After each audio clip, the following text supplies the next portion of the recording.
Hi there, this is a guide for getting into retail World of Warcraft during Dragonflight Season 4. It will cover everything from level 1 to level 70, gearing up, upgrade systems, currencies, professions, and general retail tips to get you all ready for in-game Dragonflight content, as well as prepared for the war within. This guide ended up being a lot longer than I thought because there are a lot of ways for players to get caught up in Season 4. That being said, if you have any questions, whether they are covered in the video or not, feel free to ask in the comments or join the Discord in the description, and I will answer or give advice and tips to the best of my ability. If you're new to Dragonflight or haven't played retail the last few expansions, I would recommend starting at level 1. This will give you an opportunity to learn your class abilities, rotations, talent tree, and get comfortable in the game. Leveling does not take very long. This isn't vanilla World of Warcraft. If you start at level 1, I would highly recommend not doing the Exile's Reach, especially if you have any WoW experience. It's a lot of hand-holding, there's role-playing, and it feels very slow. Go to the normal starting area, use your mini-map or world map, and do all the quests in your immediate area. I guarantee it will be faster and less frustrating. Once you are level 10, a campaign quest will appear in your quest log. It may tell you to go to a specific major city, but you can go to the one closest to you. That quest will set you up to level in Battle for Azeroth zones. Follow that quest line, and if you can, skip the RP element near the beginning of it. Once you are in the Zandalar or Tierguard Sound, continue following the campaign quests that are marked with the special campaign quest marker and do side quests in the area and world quests that pop up. World quests will activate if you are near them. You don't need to accept them or turn them in, just complete them and you will automatically get the experience and the reward. As you quest, always make sure to be queued up for dungeons. From level 1 to 30, you can queue using the Dungeon Finder for random Battle for Azeroth dungeons. You can queue from anywhere and it will port you straight to the dungeon, and once you complete the dungeon, it will port you straight back to where you were. This makes it great to supplement with questing. If it's a time walking week, once you hit level 30, or in some cases 35, 40, or 45, depending on the expansion being used for the time walking, you should instead queue for time walking dungeons. You will get more experience and often the queues are much shorter. Continue questing and doing dungeons until you hit level 60. Don't worry too much about gear, you're going to replace everything very quickly. At level 60, you will receive a new campaign quest that will send you to your major faction city and start your quest to the Dragon Isles. Follow this quest chain. After doing a few pre-quests in your major city, you should end up on some sort of form of transportation to the Dragon Isles. Keep following the main campaign quest. You can skip side quests for now. If it's a time walking week, keep queuing for those. Otherwise, you can start queuing for Dragonflight dungeons or do follower dungeons.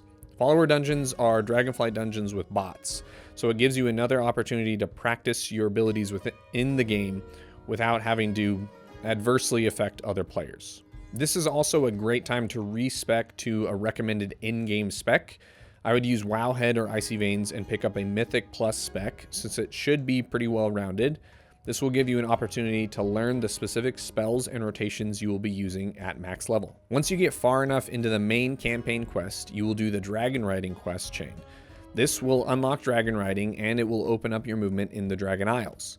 You will also eventually unlock use of a portal between Valdrakken, the major city in the Dragon Isles, and your faction's major city. Once you have Dragon Riding unlocked, you should fly around and collect enough Dragon Riding glyphs to max out your Dragon Riding.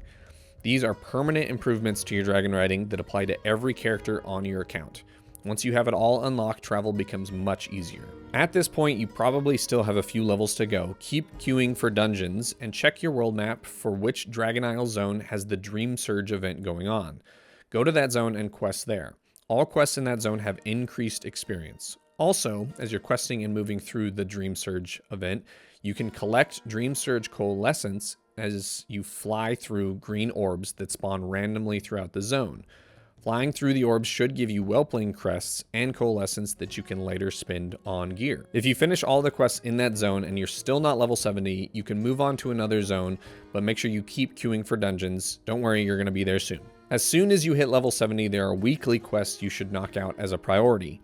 Go to Valdrakken and find this NPC, Therazal, around the main fountain. During Season 4, he will have one of 3 quests for you to do. Each quest asks you to complete multiple events from previous seasons. This quest rewards a piece of raid gear and a crafting consumable that I'll talk about later. These quests are all relatively simple, but most of them are on a timer, so you'll want to check your world map or use Wowhead to see when they are starting, and in some cases where they will be. A good rule of thumb is that they will start on the hour or on the half hour. I'll quickly go through what each weekly quest entails. Community Feast is with the Tuskar. It's every 1.5 hours. When you go to complete it, make sure to grab the quest from the child Tuskar right next to the pot for more gear and a chance at a flavor packet, which is a crafting reagent. Grand Hunt will appear on your world map. I would check Wowhead for the specific timer. The overworld horn indicator only tells you which zone the Grand Hunts are currently happening in. Once you physically enter into that zone, there will be a horn on your map of the zone showing you the current location of the hunt within the zone. There are many locations for hunts in each zone, and if they are between hunts, a horn might not be visible at all. Assault on Dragonbane Keep is every 2 hours. You'll want to be there right when it starts, otherwise you may miss it. Just follow the other players and the NPC. Objectives will change and appear in your active quests as you go. The Time Rift event is every hour. You'll want to be there as it starts and talk to Soridormi and get the quest. You'll have a bunch of objectives to do alongside other players until the portal opens in the middle.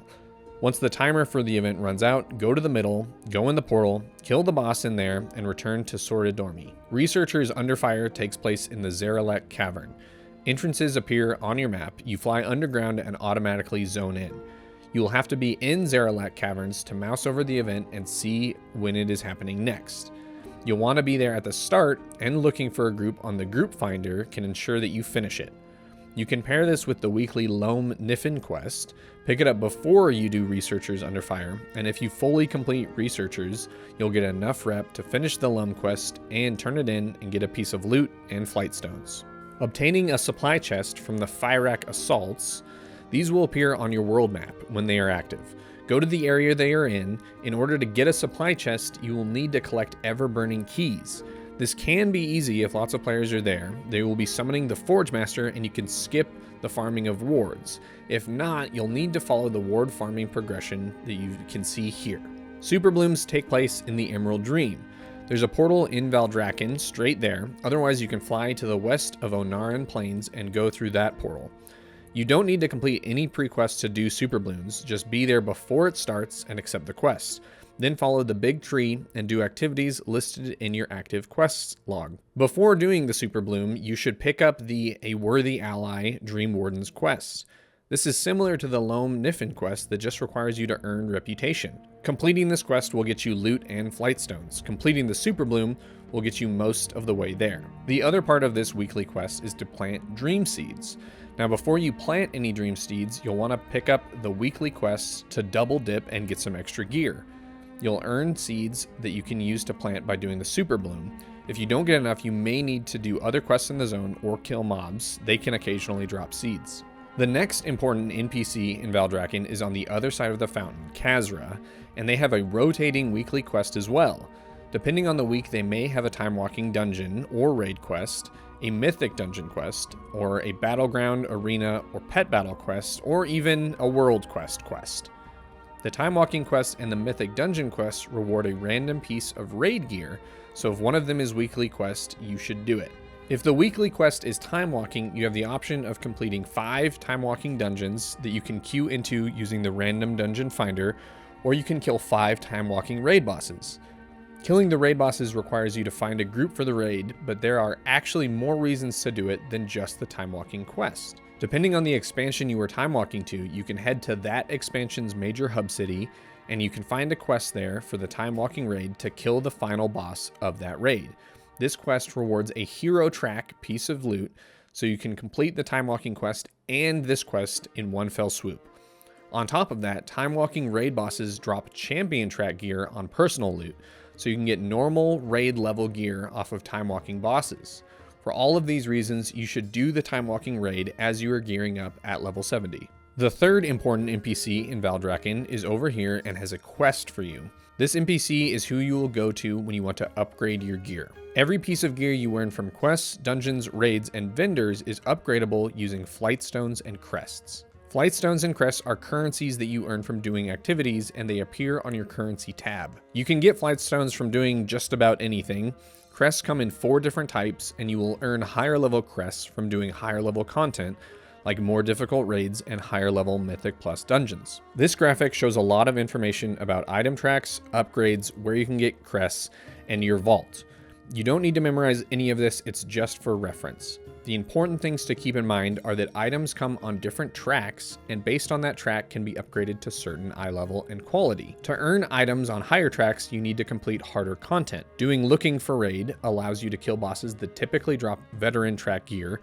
Normal raid bosses drop champion gear, and so on. This graphic also shows you which track of gear Mythic Plus dungeons drop based on the level of the dungeon. Crests work in a very similar way. Well-playing crests come from many open world activities and Looking for Raid. Drake and higher crests come from doing normal, heroic, and mythic raids and higher level Mythic Plus dungeons. Crests have a cap. You can only have a certain number of crests, but the cap is raised each week. So if you're starting out at around the time this video is posted, your cap on crests is already pretty high and will only continue to go up each weekly reset.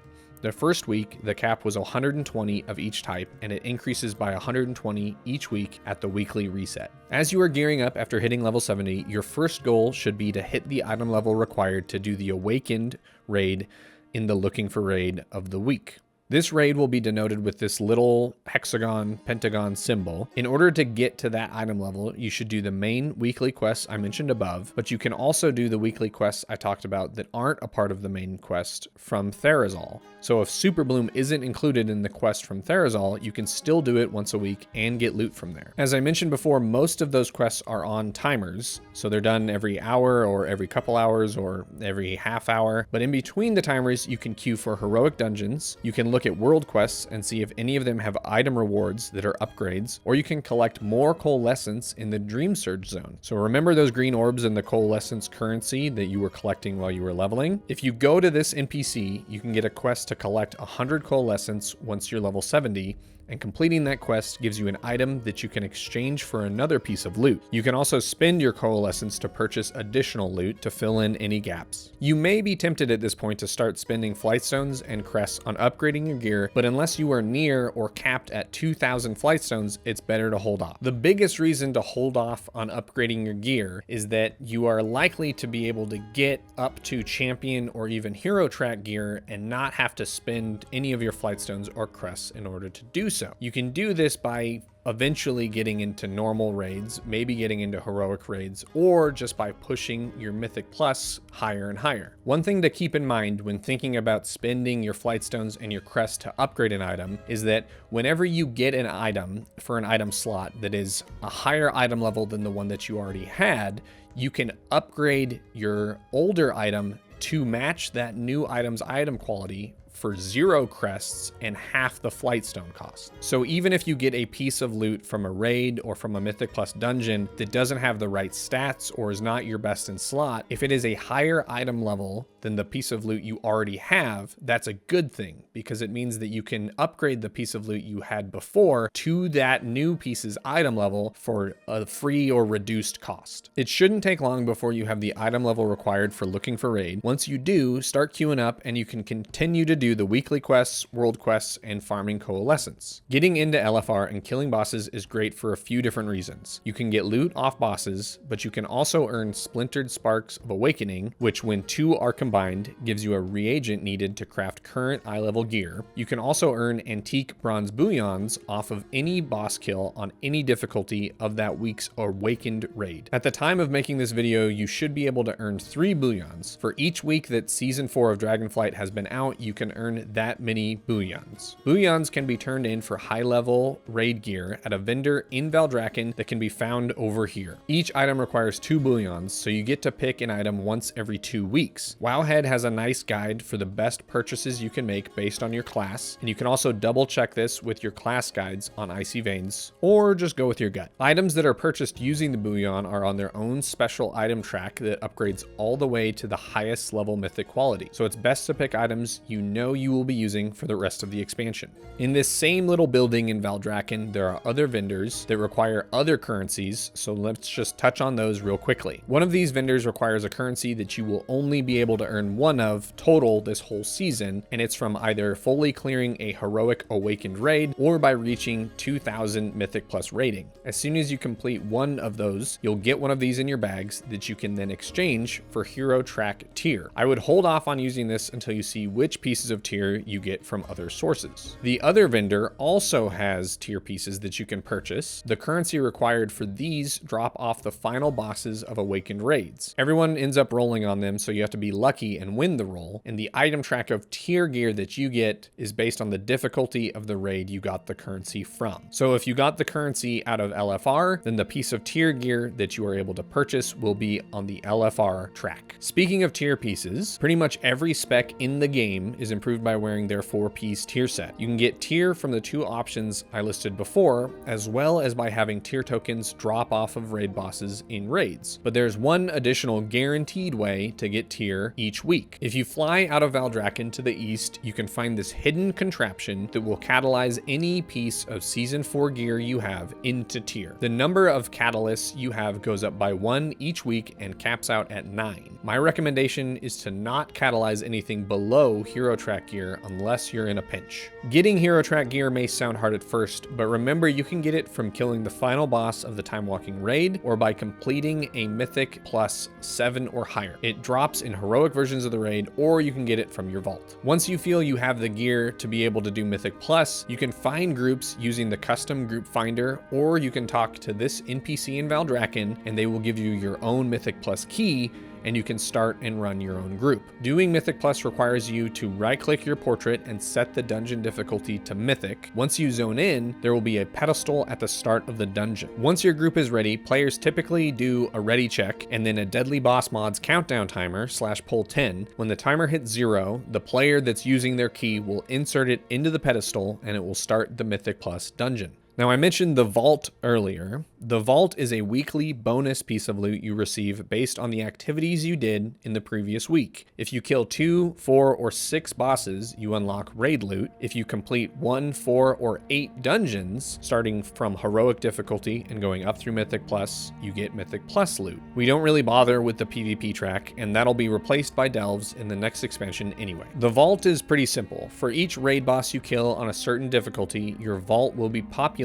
with raid gear on the same track as the difficulty you completed. For Mythic Plus, we'll take another look at this reference image. This shows what item level your vault will be populated with based on the level of Mythic Plus you complete. A couple things here. First, you only get raid loot from the raid row, and you only get Mythic Plus loot from the Mythic Plus row. Second, you have to fully complete the number of bosses or Mythic Plus at the level of loot you want to get. For example, if you do 1 Mythic Plus at level 8, you will get and unlock Mythic Track gear for your vault. If you then complete 3 more Mythic Plus dungeons, 2 of them are 8s and 1 is a 7, you do unlock a second piece of gear, but it's going to be Hero Track because that 7 only unlocks Hero Track gear. It will always default to the lowest track of the dungeons or raid bosses you completed. So if you want 3 pieces of Mythic Track loot from doing Mythic Plus dungeons, you have to complete 8 Mythic Plus dungeons at level 8 or higher. The same thing goes for raids. If you want to get 3 pieces of normal raid gear in your vault, then you have to kill 6 bosses on normal difficulty. If you kill 5 bosses on normal difficulty and 1 boss on LFR, then that 3rd piece of gear in your vault is going to be LFR quality. After each weekly reset, you can get to the vault in the bank and it will be populated with loot for you to choose from. You get to select 1 piece of loot, or if it's all garbage, you can select coins that you can exchange for gold,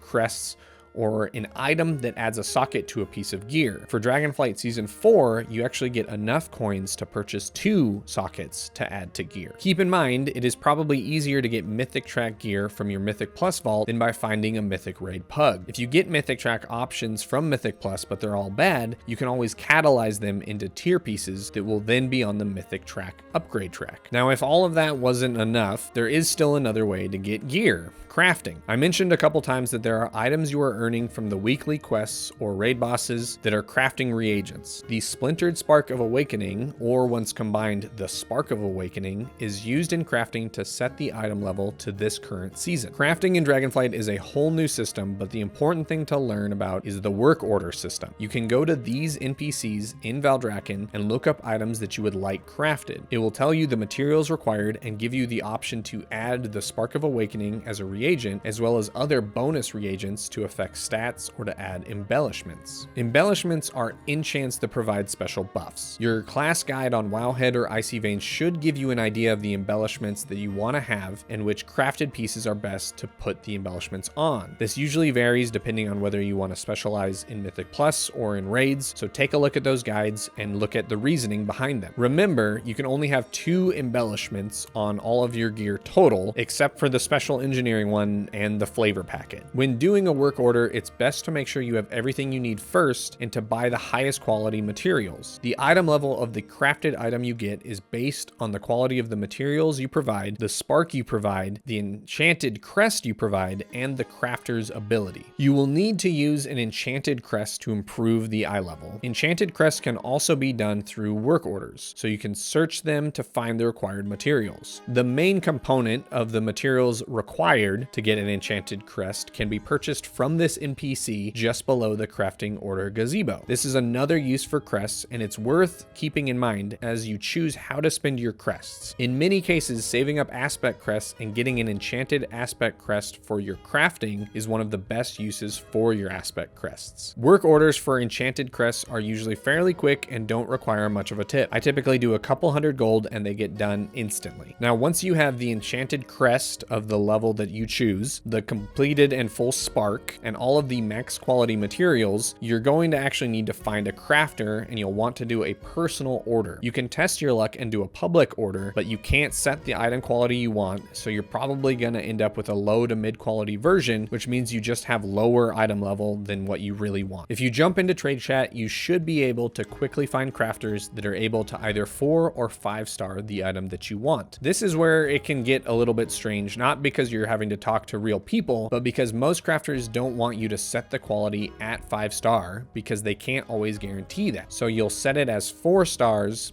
and they will have a low to high chance of getting the 5-star craft. Most of these people will let you know if there's a low chance of 5-star, and many of them will do the recrafts for free. Recrafting orders work very similar to crafting orders. You use the same NPCs. When you do a recraft, your optional or extra reagents are saved. So you do not need another spark. You do not need another enchanted crest. You do not need another embellishment. You only need the required materials, and it's always fewer required materials than crafting from scratch. If a crafter lets you know ahead of time that they may need to recraft to hit 5 stars, you will need to purchase those max quality required materials and put up a recraft order and keep doing that until they complete a 5-star craft. Now, this whole process may have you thinking about setting up your own professions to craft your own gear, but at this point it will take you weeks or even months to get where you can craft 5-star versions of gear due to the way that professions work in Dragonflight. It may still be worth it to test out professions because they are going to be very similar in the War Within, but I don't recommend trying to do all of your own max quality crafting for Season 4. Crafted items are not on the upgrade track and cannot be catalyzed. This is partly why crafting at the highest possible quality is worth it. That way you're all set for the rest of the season. The number of items you are able to craft at Season 4 quality is set by the number of Sparks of Awakening. Everyone got a full spark the first week of Season 4, and you earn a half spark each week thereafter. So depending on when you started, you could already be able to craft 2 or more pieces of gear. Those sparks can drop in raids from Mythic Plus, or they can come from those weekly world quests. Once you start getting gear that you know you'll be holding onto, then you can begin enchanting and gemming it. Enchants can be bought straight from the auction house and come in low, medium, and high quality. The same goes for gems. There are several ways to add sockets to items in addition to all this. You can add 3 sockets to any neck item using the tiered medallion setting. If you buy 3 of them and keep applying them to your neck, you can just keep adding those sockets up to 3. Several crafted rings and a neck come with sockets, and you can get sockets from your vault if you choose to take the vault coins instead of any piece of gear. As you put together all of these different aspects of gearing up and prep, your item level should continue to grow, and you should get more and more experience in raids and dungeons. I would recommend starting to use your flight stones and your crests at this point to upgrade the gear to higher and higher levels and to boost your item level even slightly. As all of this comes together, you should be able to start venturing into custom raid groups and join normal and maybe even heroic or mythic raid pugs, and you can start joining or starting your own Mythic Plus groups and accumulating rating and working towards achievements and other rewards. All of these things should help you develop a retail resume to get into a guild if that's what you're looking for, or help prepare you for many of these systems being a part of the war within. Thank you for watching. If you have any questions, comments, or critiques, feel free to post them in the comments below or join the Discord in the description, and I and others in there will help you in any way that we can with any questions you have about retail WoW and Dragonflight. I hope you enjoyed this guide, and as always, happy hunting.